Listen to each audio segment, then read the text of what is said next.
Hello everyone, welcome to our Let's Play series of Planescape Torment. This is Colonel RPG as usual, and I'm very happy that you chose to join me today here in the Great Foundry as we go into the secret room and see what they are planning on, working on, they're working on, or whatever. And I found this guy, and he's the one that lets me in there. Yeah, good day. Let's go in there. Last episode I was going around and not actually finding anything, so... Oh. It's... Oh. What is that? Is that a... It's a cannon. Yeah, it's a cannon. Put your back into it, man. It's almost... Is it almost break time? Somebody asks. Calera. Hey.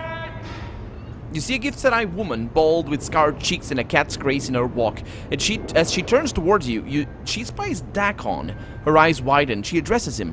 You bring joy to my heart. My name is Calera. May I aid you? My companions would like to speak with you concerning the workings of this device. May he speak for the two of us? She looks at you and looks back at him quizzically. Of course, esteemed one, if you speak for him and accept responsibility for keeping what passes here secret. And she turns her attention reluctantly to you. You have questions for me? Yeah. She glances at Fall from Grace and her mouth curves in a graceful moo. Whatever that, I have no idea what that is. I apologize, honored one, but I cannot speak of this. I am both contractually and magically bound not to speak of this in the hearing of certain manifestations, shall we say, of belief. And she turns to the succubus. My apologies, Lady Grace. I understand, she says. Calera bows. What does that mean? She can't speak about it in the presence of fiends, says Fall from Grace. I would speculate that since she's been bound contractually, that means it's a project of law. And since she's been bound to it magically, it is likely Batazu in origin. Oh, that's quite a chain of speculation. Is she correct, Calera? Again, the supervisor turns uncomfortably towards Fall from Grace and greets her teeth. I may not speak of it. Fine. Answer some questions for me, then. Ask away, and I will tell you if I may. I trust your companion's discretion. Okay, tell me what this device does. Our device spouts... Wait a minute. Interesting. I wasn't expecting her to tell me that, but yeah. Our device spouts forth a certain type of magical fire that harms even those resistant to ordinary fire. We are working on applications that might even get around a creature's magical resistance. What other applications might it have? Aside from its weapon values, it could be used as an excellent mining device. If tuned properly, it could harvest whole swathes of forest or fields of grain. It could harden the shell of Limbo's material for a time. We have even tried lesser applications of the technology there, or even be used as propulsion across the spheres of Carcetti. Its uses are limited by one's imagination. It is not purely a weapon of destruction. Okay. I'm trying to figure out what it's supposed to be, but I don't know. Oh, didn't mean to say goodbye. So, who has contracted you for this device? She glances at Fall from Grace and her mouth curves in a graceful mew again. Okay, so that goes back to that. So I can keep asking that and ask her questions. What can you tell me about the engineers? She scowls, adding several creases to her scarred face. Speak to one of my smiths if you would know of the engineers. No kind words for the engineers will you hear from me. Why not? Why? Because they do not seem to share a love for this project as do their comrades. Because they are dreamers and do none of the action themselves. Because ultimately, I do not trust that their intentions mean well for us, but instead benefit them and them alone. You mean the engineers are not working? Then who are these guys? What? Oh, well, whatever. So I'm gonna ask Dakon, who's she, and why does she treat you with such respect? She is of the people. Her markings tell of one who has walked the path from Limbo and has been made to not know our ancestral home. Her markings tell all Githzerai to render her assistance, and tell the Githzerai that she is still of the people. Her reverence for me is the reverence shown to all Earth. Very well. Add some questions. I guess that's that, really. Huh, I can mess with the weapon, though. I am gonna mess with the weapon. This is not gonna go well. This enormous device thrums with power. It looks like a gigantic flower, created, not grown, and adorned with metal bulbs and flanges. A bewildering array of knobs, gauges, and vents baffle your eye. I'm gonna play with controls. You don't seem to have any success in changing anything right now. Oh, apparently I can do something with the machine. I'll probably sabotage it, really. Did I just read what I think I read? What is a torque? The nozzle of the cannon fairly radiates magical energy. Sure. Okay, we have some more things. We have some rags, which I am keeping... Oh, seriously? Okay. Let's get you in there. And give you that. There we go. I'm gone. So we have a weapon over here, but that doesn't do anything. So let's get out of here. That was kind of... Maybe I should talk to the weapons workers. You see a tiefling clad in godsman clothing, carefully examining the thing in the center of the room. I can't really talk right now. We're at the critical phase. A critical phase of what? Yes, this project we're working on is a weapon that could have massive peacetime applications as well. We're not close to the end, but we are at a delicate phase. Delicate enough that it could put us all in the dead book if some work fails us now. So, what is it you're doing? We're adjusting the variables in the device's lower magical resonances. One mistake could sink the whole project, and if the project goes under, it'll take us all out in the resulting magical wave. I see. Then please don't. Can I ask you some questions? You mentioned something about a critical phase before.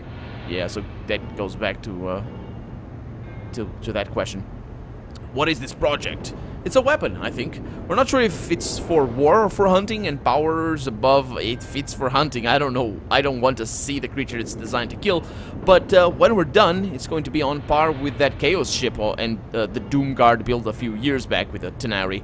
At least that's the theory. What does it do? You know, I'm not entirely sure. You'd have to speak to one of the engineers for that information. I know that it has a massive focused beam of heat. We've perfected that part of it, at least. We've even mounted it permanently into the device. There are other aspects to the thing that we have not even begun work on yet. We're not allowed to see them until we're done with each portion. Why all the secrecy? Well, if you knew an enemy was creating a weapon to use against you, wouldn't you do everything in your power to destroy it? We've got no idea who it's for, even. We're just trusting the word of the high-ups that it won't be used in a way we'll disagree with. None of us know who's asking us to make it, so there's no chance we'll spill the dark of it to someone who wants to see it destroyed, especially because we have all sealed our lives on it. Oh, what does it do?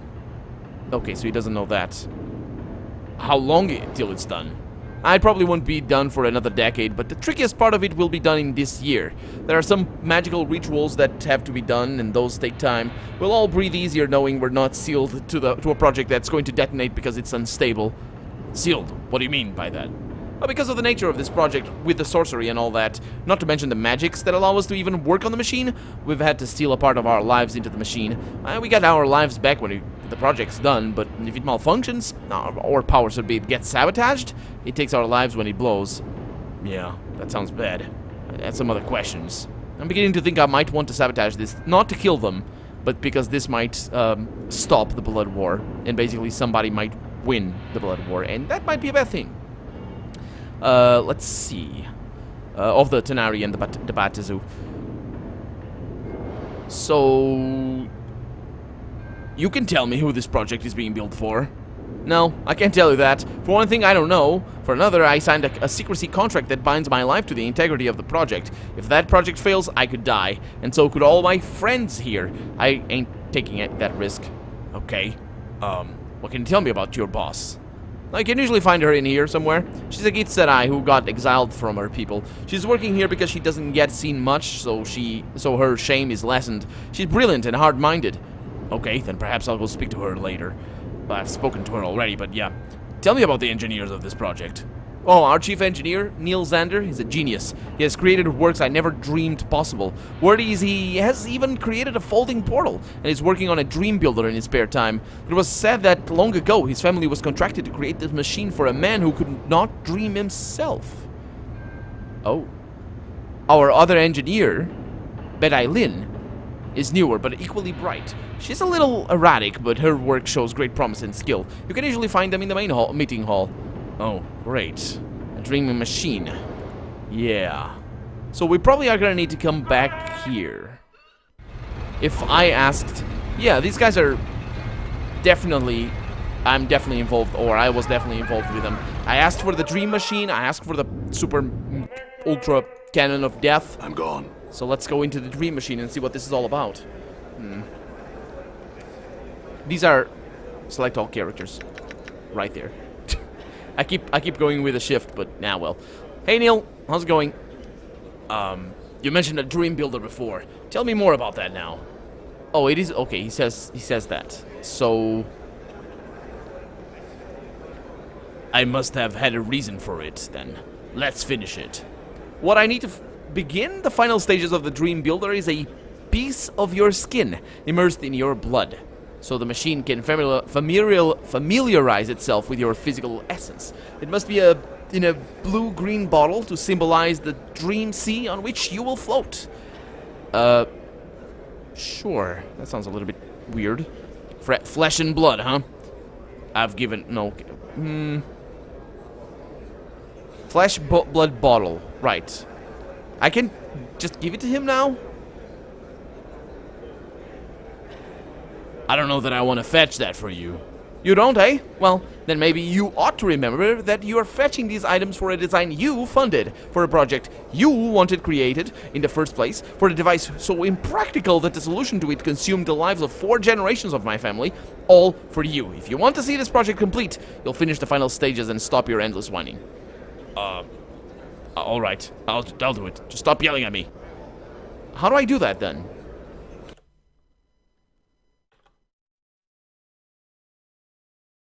A green-blue bottle. What?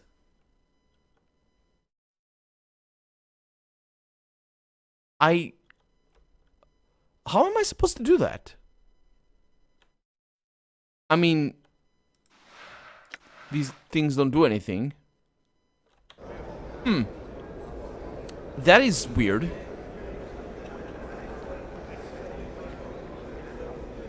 Flesh, blood, and bottle. That is weird. Let's have a chat with the Keldar over here. He sells some stuff. I didn't look at it off camera. No, actually, I did look at it off camera. What am I saying? And he, because that's how I rested. So I bought a couple of spells. I bought Chain Lightning. It's pretty expensive. But it's also level 6, so only I can get it. Enlightenment over here. It is a what is this? It's a piercing weapon, right? It's a dagger. Okay.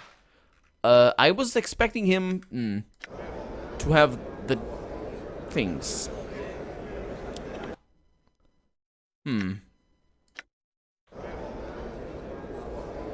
How am I supposed to do this? This is crazy. Maybe I need to talk to the guy upstairs. This should be really easy, though. I mean, it's just need to remove a finger of yours or something. I'm gone. And that's that.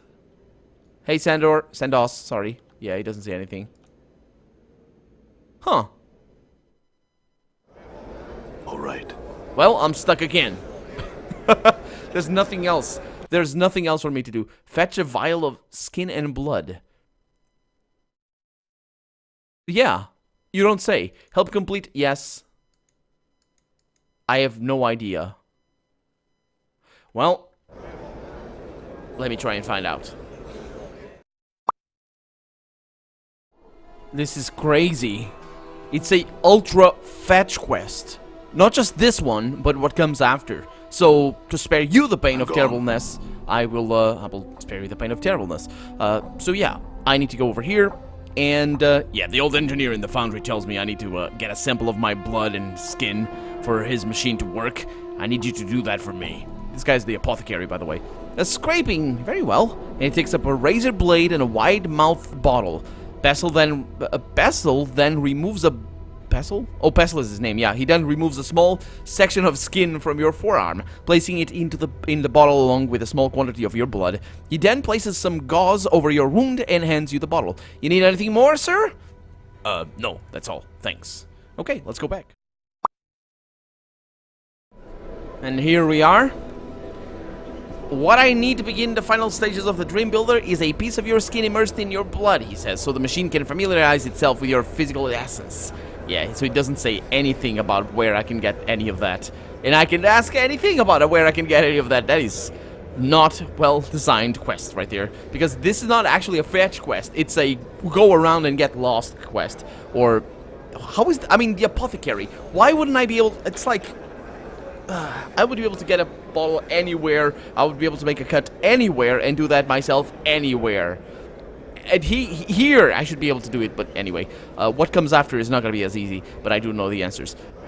So, yeah, I've got it right here. Take it. Updated my Show journal. me my dreams. The machine requires a bird cage adorned with razors, fine wrought to mimic the destructive power of dreams and their ability to capture our hearts and imaginations. Search in the siege tower for a cage I have commissioned. Oh, it tells me that. That's great.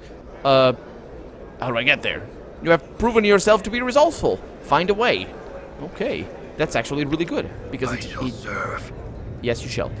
Because it tells me precisely where I need to go. That is very good. And it's also not very far away from here, which is fantastic. Because getting to the apothecary requires leaving this level that we're in right now. And it requires going to the other edge of the level as well. And it's just a big pain. So we have commissioned a work. Well, he has commissioned a work over here, so it shouldn't be much of a problem to just get in and suppress my intention of getting in. That's all that requires. This guy doesn't have arms now. What happened? Dude. The gigantic iron golem is still working at its forge. No, he's not. Where's his arms? What happened? Sure. I need a heavy decorated wrought iron bird cage. Do you have one? I have such an item. The Dream Builder came to me an age ago. He promised me that my durance in the prison of this city would be near an end when the cage left my possession. I see. Can I have it? Yes, take this cage and lay waste to those who create such confines. To the Lady of Pain? Because I'm pretty sure that's the end result of this whole thing. If this is anything to do with getting to Ravel Puzzlewell, all right. And if Ravel Puzzlewell was confined by the Lady of Pain, especially this blade-adorned cage, I am not sure how things are gonna go. Just not sure. Okay, so let's go over here, and of course talk to the guy. So I did. You noticed what I did before, just selecting him and sending him alone. It's the best way to just change places because you don't actually need to have all of your party in the same place when you change maps, which is really weird, but you don't. Sometimes you do, but now you don't. So yeah. I've got it right here. Now give me my dreams. Updated my journal. I need just one more item from you. And all this he couldn't give me all in the same time. That's the problem with the fetch quests. And we can begin the final process of the Dream Builder. I need a pillow that has lain inside a coffin. It will stimulate a sleep so profound that, or profound, yeah, that you may as well be dead. It opens your mind to the emanations of the Dream Builder. It is, if I say so myself, a touch of inspiration on my part. Also a touch of fetch questiness. Shut up.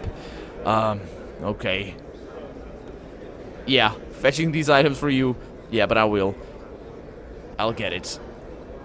Okay, that should be relatively easy. I am thinking... All right. The coffin maker. The problem is I don't know where the coffin maker is.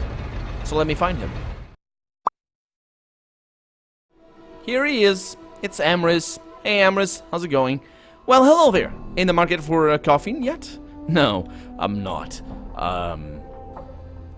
I need to buy a coffin pillow. He nods at you. Ah, you're here to purchase then. I assure you, what I do is a labor of love. The real value of my profession is in the building of the coffin. In doing it and doing it well. It is an act of perfectly ordered creation. Every piece must fit just so that for the betterment of the whole. It is much like a metaphor for the harmonium philosophy. We create order, and it is beauty. Yeah, but I just need a pillow. He nods at you again. I need 50 coppers for the basic boards used in construction, though the expense doesn't cover the time. Usually it's either a whitewashed or painted, some color of the person's choosing. The boards themselves are usually a 16th handspan thick, maybe even thicker depending on the nature of the corpse, whether it's a human being buried or not, and whether they're worried that the person might have to get back up again. And he laughs. Yeah, I still just need the pillow. He nods at you again. Some prefer Bitopian pine, which is fine and traditional, but I prefer the heavy Arborean oak materials simply because they have a good weight about them. Even a 20th inch of the oak is stronger than a 16th of a handspan of pine. And he pauses for a moment. Yeah, I still just need a pillow. He nods at you. From there, I might need about a score multiplied by a score of steel wood screws, gauge about 8 by 1¼ inch or so. Lots of shops around here carry them. Not a big deal to acquire them. I'll also need some sort of metal pins for the securing of the interior lining. Best to pick them up with the bunch. Then there's matter of the battens and corner blocks, depending on how you wish to do it. I still just need a pillow. He places his hand on his chin, and although I usually let the natural wood speak of the color of the coffin for itself, sometimes the person commissioning it wants it painted special or engraved. I don't usually do the fine work for that, though I am skilled but contracted out, and he pauses for a breath. And the handles alone are another matter entirely, and he nods knowingly. I still just need a pillow. Big thing handles. Everything about handles depends on how the coffin is to be carried. You got skilled men carrying the coffin at shoulder height. Don't even need to worry about the handles. Professional pallbearers never use them, I see. If you got family and friends carrying the coffin, then the handles are necessary. You'll need some rope for handles or even metal handles. And he gives you a satisfied look. Okay, I need a pillow. Let me give you an example. I think the most beautiful coffin I'd ever seen was this one of clear pine. I don't know where they managed to get it, whether from a place of in Bitopia or elsewhere. Anyway, it was packed together carefully and trimmed with a beautiful run of redwood. The effect was somewhat ruined by the crude amounts of thick hemp ropes that surrounded the affair. Surely something was needed to be for the pallbearers to hold on to, but to ruin the entire beauty of the coffin with such badly woven rope. And he shakes his head. Yeah, I still need a pillow. Then there's the matter of measurements. They can be tricky, and I try to do it myself since occasionally a client will neglect to inform me as to the race of the deceased or forget something like the hip width. Very important indeed. Also, if the client is still alive, I try to make precautions should the client feel out before they die, you know? And he pauses. Then there's the construction itself. I still need a pillow. There are many different ways of attaching the sides and ends of the floor of the coffin and each other, and to each other. Some use internal battens or battens? Yeah, I suppose. Or corner blocks with plenty of wood screws to secure it in place. And you can also do the fiend's tooth method and just cut alternating tongues and recesses all along the edges of to be joined so that they fit together, like the fiend's jaw. They're required a little more work and precision, but the result is neat and very strong. And he pauses to take a breath once again. Need a pillow? Then there's the lead. The lead's gonna need a rim or lip all around its edge, made from a strip of wood painted to the box or carved around the edge itself. Once you have some pilot holes drilled into the main box, then drill it in those holes in the top of the lid, maybe half a handspan apart, and you get the impression that he's not going to stop talking now that he's on a roll. Yeah, but I need a pillow. You think you finally got his attention. He frowns at you with a confused look on his face. Pardon? I need a pillow. He looks relieved and smiles. Oh, a pillow. Ah, I thought you might need the entire coffin. And he puts his hand on his chin again. I'm sorry, but I'm out of stock on pillows right now. I don't know when I'll have them again. What with the warehouse being closed and all? You mentioned problem? What was that again? Oh yes, the warehouse where I store my goods is having internal problems of some sorts. I thought I had been there, but anyway. The management or some such nonsense. I haven't been able to replenish my stock of late. The Harmonian would not let things get out of hand get so out of hand as to cause distress to its customers. And his voice fades away as he thinks and then looks then he looks at you. Perhaps you would look into the matter for me? Yeah, I guess I don't have a choice if I want a pillow. Updated my journal. He smiles broadly. Excellent. If you deal with this issue satisfactorily, you may have your pillow for free. And he gets the lecture look on his face again. That may not seem like sufficient payment, but let me tell you about the construction of those pillows. Yeah, another time. Another time. Okay. I felt that dialogue should have been a little bit better. Done. It wasn't. It wasn't the brilliant dialogue. If you're gonna bother somebody with dialogue that can just skip the dialogue easily enough by pressing 1 a bunch of times, oh boy, that is you better write something interesting and worthwhile. I was doing it on purpose to go fast, of course. If you skipped ahead, good on you. Good on you, because you stood up for what you wanted. If you didn't skip ahead, good on you as well. I hope you enjoyed it, unless you didn't enjoy it, and I do apologize if you haven't. I did my best. I did my best. So, I need to talk to Vault of the Ninth World, I suppose. Let's see.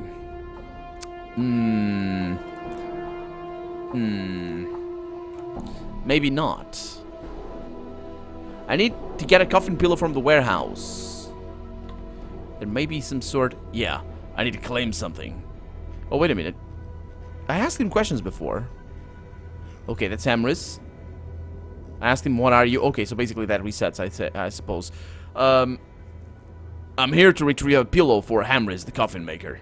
Oh, a pillow. I could certainly use a pillow. A big stone pillow. Here's your pillow, Master Hamris, and good luck sleeping with it. Can I get you anything else? I got hiccups. No, thank you. Farewell. Okay, well, whatever. So, he gave me a... no, it's not a big stone pillow. It's not a coffin pillow. It's called a dream pillow. Which is... yeah. So anyway, I'm gonna make my way back there, and I do believe that is the last fetch quest that we have to do for this particular dream machine. But it's also the last one for this particular episode. I'm Colonel RPG, and this has been Planescape Torment. I really hope you've enjoyed it, and if you did, go ahead and leave a comment, like the video, but above all, thank you so much for watching, and I hope I'll see you next episode. Bye-bye.